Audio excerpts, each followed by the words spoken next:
On poursuit en vous présentant un calendrier, le calendrier Ronde et Jolie. Et on a avec nous l'investigatrice, celle qui a créé ce concept, Pauline Beaulieu, qui est en compagnie d'une mannequin de la première édition, donc qu'on retrouve dans l'édition 2014, Andréane Deveau. Bienvenue à toutes les deux. Merci beaucoup. Écoute, Pauline, c'est toi qui as créé le calendrier. Ça vient d'où, ça part d'où cette initiative-là? Ça part d'où? C'est une bonne question. En fait, j'ai commencé l'année passée à me sentir un peu moins bien dans ma peau moi-même. Je me disais qu'avec tout ce qu'on voyait à la télévision, avec toutes les images qu'on nous projette de maigrir demain matin, perdre 100 livres, tu vas être belle, tu vas t'aimer, je trouvais que ce n'était pas la réalité vraiment des femmes. Donc, j'ai décidé de faire le calendrier pour ça, pour montrer que la réalité des femmes. Pour montrer ce qu'on vit, que c'est pas nécessairement en perdant 100 livres que tu vas te sentir mieux dans ta peau. Exactement. Puis de toute façon, même avec des rondeurs, on peut être des belles personnes. Exactement, exactement. On espère, en tout cas. Ben oui, ben, il y en a qui aiment ça. Moi, personnellement, ça me déplaît pas du tout. Et donc, l'initiative part de là un peu pour contrer, c'est ça, ce que les médias nous imposent. Ce fameux culte de la beauté, de la minceur. minceur, de la jeunesse, on les connaît de toute façon, les stéréotypes des revues de mode. Ces filles-là qui n'ont pas l'air naturelles du tout, de toute façon. Non, puis c'est retouché par-dessus retouché. Donc, absolument. Puis les jeunes filles voient ça, puis ils pensent que c'est la réalité. Donc, briser le moule aussi du mannequin rachitique aussi. Ouais. Personnellement, moi, je trouvais pas ça joli déjà. Puis je me suis rendu compte que j'étais pas seule à pas trouver ça joli. Une Kate Moss, bien que très célèbre, là, mais pas trop mon genre. Puis on se rend compte qu'on n'est pas seul. Puis c'est le fun. Oui. Bien, écoute, toutes les formes, faut exploiter ça. Tout. Il y a de la beauté partout. Je trouve que c'est une belle initiative. Donc, toi, tu arrives comme ça, tu décides de faire un calendrier. Et là, le concept, c'est d'aller chercher des femmes qui sont rondes et jolies, tout simplement. Effectivement. Est-ce que ça a été difficile de recruter? Parce qu'on sait que à cause des stéréotypes de la mode, c'est ça. Regarde, tu l'as dit, j'étais plus bien dans ma peau. J'imagine que tout le monde n'était pas nécessairement ouvert à participer, même si elles étaient jolies. Oui. Chacun a leur cheminement, en fait. Là. Il y en a qui partaient, qui disaient moi, je pense, je vais montrer aux femmes qu'on peut être belle. Il y en a d'autres qui me disaient t'es courageuse de faire ça, tu sais pas ce que les gens vont te dire. Mais curieusement, on a eu vraiment des belles réactions des gens. Puis il y en a beaucoup qui nous ont dit que c'était le temps. De dénoncer que c'est ça. Tu peux avancer même si tu as des rondeurs, puis tu peux être beau, puis tu peux être autant en santé qu'une personne mince qui fume 3 paquets de cigarettes par jour. Puis, Surtout que l'image de la minceur a causé beaucoup de ravages dans la société. Puis on aimerait ça essayer de casser le moule en faisant promotion des rondeurs. C'est ça, parce qu'il y a des phénomènes négatifs qui peuvent en découler. Ça, on peut l'observer dans plusieurs milieux. Mais donc, on a quand même réussi à recruter 12 participantes. 13. 13 participantes. Oui, il y a un mois qui était 2. OK, génial. Donc, tu en faisais partie. Oui. Comment tu as trouvé ton expérience de mannequin? De mannequin, mon Dieu. Je suis encore pas à l'aise avec le terme, mais... Mais c'est ce que c'est quand même. Oui, c'est vrai, c'est vrai. Je pensais jamais que ça pouvait m'arriver parce que, justement, j'ai pas un corps filiforme. J'étais très, très, très, très contente que Pauline me prenne dans son équipe. Puis j'ai trouvé ça extraordinaire. Ça a changé ma vie. Franchement, là, ça m'a amenée à m'aimer. OK. Après, le reste suivi.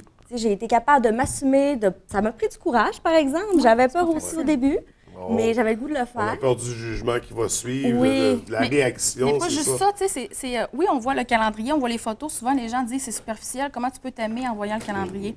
Mais c'est tout le processus en arrière de ça, d'avoir l'équipe sur toi qui te prend en photo. Il faut que tu prennes des poses, il faut que tu sois à l'aise, là, tu sais, il faut que tu sois... Personnellement, moi, j'étais en sous-vêtements, puis même si c'était juste Pauline, je pensais pas qu'un jour je ferais ça, là. J'étais très, très, très pudique, et puis de faire ça, ça m'a amenée à m'aimer plus. Ça fait sortir de la zone de confort. Exactement, puis ça m'a fait un bien énorme, puis j'encourage les femmes à faire la même chose. Cette confiance-là, j'imagine qu'on acquiert à participer à un truc comme ça, mais plus on est confiance, plus on est bien dans notre peau, plus on dégage, plus on est beau. C'est ça. Puis plus on a le goût de prendre soin de nous aussi, de se faire plaisir, Absolument. C'est un beau projet. Et là, tu étais Miss quel mois? Février. Miss Février, est-ce qu'on a vu à l'écran? Je ne sais pas, moi, je n'ai pas vu. Oui, on me fait signe que oui, on a vu Miss Février. Et là, au moment où on se parle, là, c'était l'édition 2014. On est déjà rendu au mois d'avril, mais les gens peuvent encore se procurer le calendrier. Je pense que ça vaut la peine, ne serait-ce que pour apprécier ces jolies photos, femmes rondes qu'on peut voir à tous les mois. Mais au moment où on se parle, on est en pleine conception de l'édition 2015. En fait, on en est aux sélections. OK. Hier, on a sorti, mon équipe et moi, sur la page Facebook, les dates. Parce que cette année, on ouvre ça aux gens de Montréal, Québec, la Côte-Nord, parce qu'on a eu vraiment de beaux messages, là, des femmes qui voulaient participer. Puis, c'est ça, on en est à afficher les dates, là. On va attendre les femmes prochainement. Donc, est-ce qu'il y a encore moyen de donner sa candidature Oui, oui. Comment on procède? Là, il y a quelqu'un qui nous écoute ce matin a dit « Ah, wow, je veux exploiter ma beauté. » Bien, premièrement, se rendre sur la page Ronde et Jolie sur Facebook Oui. pour voir les dates selon leur ville. Pour les gens du Saguenay, ça va se passer au Salon de la Femme le 12 et 13 avril. Ils viennent nous voir à notre kiosque. Puis, c'est ça, il faut qu'ils amènent une photo d'eux, le visage, puis plein corps. Puis, on a les formulaires envers nous, là. Et là, j'entendais dire, parce qu'on en parlait avant l'entrevue, là, il y a même des hommes qui ont manifesté leur intérêt d'avoir des calendriers ronds et jolis. Oui, oui. Parce que ça touche les hommes aussi. Ben oui. Il y a des hommes qui sont bien en chair.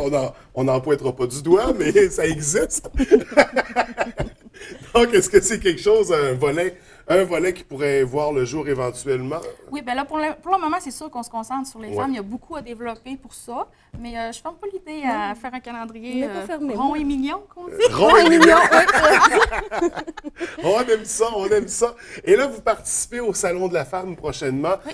Vous allez avoir les calendriers, justement, 2014, les derniers à écouler. Les gens vont pouvoir se les procurer. J'imagine que ça va être un beau moment aussi pour donner de l'information ou peut-être même soumettre sa candidature. Oui, c'est ça. Les candidatures, les dames, ils viennent nous les donner là. Oui. Et aussi, on fait une représentation, un défilé Ronde et Jolie à 14h du samedi et le dimanche. Donc, défilé à surveiller, ce qui risque d'être très intéressant. Oui.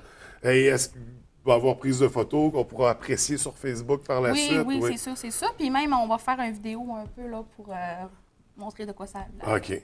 Et pour en revenir au calendrier, là, c'est qui les photographes qui sont derrière ce projet-là? Est-ce que c'est toi qui assumes? Non, OK. j'ai pas ce talent-là. Moi, dans le fond, j'ai mon équipe. L'année passée, mon infographiste était ma photographe et ma coiffeuse était ma maquilleuse. Cette année, je garde encore Élise B, photographe, qui fait mon infographiste et puis mes photos. Mais j'ai un styliste de plus qui s'ajoute. J'ai une maquilleuse et ce ne sera pas la même coiffeuse. Donc, tu sais, mon équipe grossit, évolue. C'est ça, on se perfectionne. Mais là, c'est ça, d'une édition à l'autre, ça va être toute une équipe technique. Ouais. Ça va être à surveiller. Donc, c'est ça. Salon de la Femme, si on rappelle les dates du Salon de la Femme. C'est le 11, 12, 13 avril, au Delta à Jonquière. Et le défilé a lieu le 12 et le 13 à 14h. C'est la même représentation les 2 journées. C'est pour laisser une chance aux gens de pouvoir venir. Oui, pour mettre toutes les chances de votre côté. Donc, c'est à surveiller votre participation au Salon de la Femme. Ce sera l'occasion de se procurer l'édition 2014 et de participer à la 2015. Les filles, je trouve que c'est vraiment une belle initiative. C'est un beau projet. C'est le fun, puis c'est vrai comme photo. C'est naturel. Ça ressemble pas à ce qu'on est habitué de voir dans les revues de mode. Quoique maintenant, ils intègrent des mannequins plus rondes. Mais ils sont très photoshopés quand même. Ils sont transformés. C'est plus la personne originelle, disons. Non, c'est ça. C'est un aspect que je trouve intéressant. C'est du vrai monde. On sent que c'est vrai dans le calendrier. C'est chapeau. C'est un beau projet. Merci beaucoup. Félicitations pour ta participation. Est-ce que tu vas être dans la prochaine édition aussi ou faut laisser la chance aux autres? Exactement. Je veux laisser la chance aux autres femmes de vivre ce que j'ai vécu. C'est vraiment une belle expérience. Donc, mais c'est une expérience qui a été très enrichissante. Absolument, oui. J'invite les gens aussi à aller aimer la page Facebook. Oui. On est devenu comme une communauté, puis c'est vraiment agréable. On aime, on partage, on commente la page Facebook. Et en terminant, qu'est-ce que vous diriez à la dame qui nous écoute ce matin, qui est ronde, qui est plus ou moins bien dans sa peau, qui est belle, qui veut participer, mais qui n'ose pas? Où la caméra? C'est celle-là ici. Là, on va se parler des vraies affaires. Arrêtez de perdre votre temps à ne pas vous aimer. Vous êtes belle. Venez nous voir. On va vous accueillir. Ça va être extraordinaire. Faites-nous confiance. Écoutez, on va se laisser sur Qu'est-ce qu'on peut dire de plus? Ben oui, absolument. Les filles, merci beaucoup d'être venues nous rencontrer. C'était un plaisir de vous recevoir en studio. Je vous souhaite beaucoup de succès pour le Salon du Livre et vivement l'édition 2015. Merci beaucoup. Merci beaucoup.